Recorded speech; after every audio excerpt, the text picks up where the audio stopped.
नमस्कार, मैं हूं आपके साथ विभा उपाध्याय और आप सभी दर्शकों का अन्नदाता कार्यक्रम में स्वागत करती हूं। हमारे देश का किसान जन का पोषक है, वो श्रम का देवता है, अन्नदाता है। उसमें ही भारत की आत्मा निवास करती है और ऐसे ही किसानों की प्रगति के लिए हम खेती बाड़ी से जुड़ी हुई बहुत सी नई लाभकारी जानकारियां हर रोज सुबह लेकर आते हैं। तो चलिए कार्यक्रम शुरू करने से पहले देखते हैं क्या है आज के अन्नदाता में। हमारे प्रदेश के जो किसान भाई तोरई की खेती करना चाहते हैं, उनके लिए इसकी बुआई का उचित समय चल रहा है। तो किसान भाइयों, आप इसकी भरपूर पैदावार देने वाली प्रजातियों का चयन कर खाद और उर्वरकों का संतुलित मात्रा में उपयोग करते हुए वैज्ञानिक तकनीक से बुआई किस प्रकार करें, इस बारे में सुझाव दे रही है विषय विशेषज्ञ हेमलता वर्मा। आज आपके सामने गिलकी, जिसको कई लोग तोरई भी बोलते हैं, किस प्रकार से अधिक उत्पादन ले सकते हैं, किस समय बुआई करें, कौन सी किस्मों का उपयोग करें, इसके बारे में विस्तृत जानकारी देना चाहती हूँ। तो इसमें दो तरह की तोरई आती है, एक तो आती है चिकनी और एक आती है धारीदार तोरई।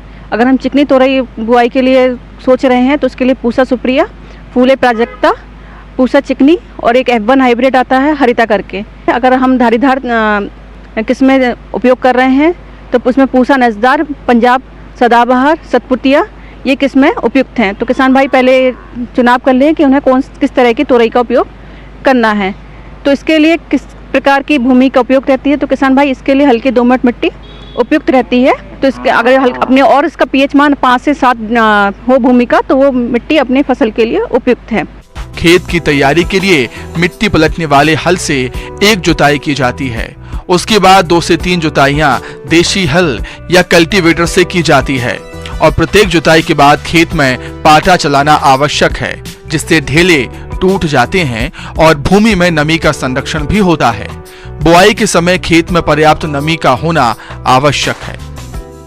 गोबर की खाद जो भूमि की तैयारी के समय आप मिला दें खेत में, फिर उसके बाद 40 से 50 किलोग्राम नाइट्रोजन, फिर 40 से 60 किलोग्राम फास्फोरस और 20 से 40 किलोग्राम पोटाश, ये अपनी भूमि में मिला दें।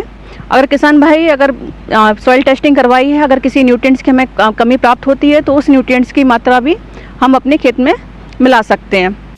किसान भाइयों, अभी आपने इस फसल से अधिक उत्पादन प्राप्त करने के लिए खेती की तैयारी और उर्वरकों के प्रयोग विधि के बारे में जानकारी हासिल की। अब आइए जानते हैं बीज की उचित मात्रा और बीजोपचार करते हुए बुआई की वैज्ञानिक तकनीक के बारे में। अब हमारे 1 हेक्टेयर के लिए कितना बीज लगेगा, इसके लिए 4 से 5 किलोग्राम बीज प्रति हेक्टेयर के हिसाब से उपयुक्त है।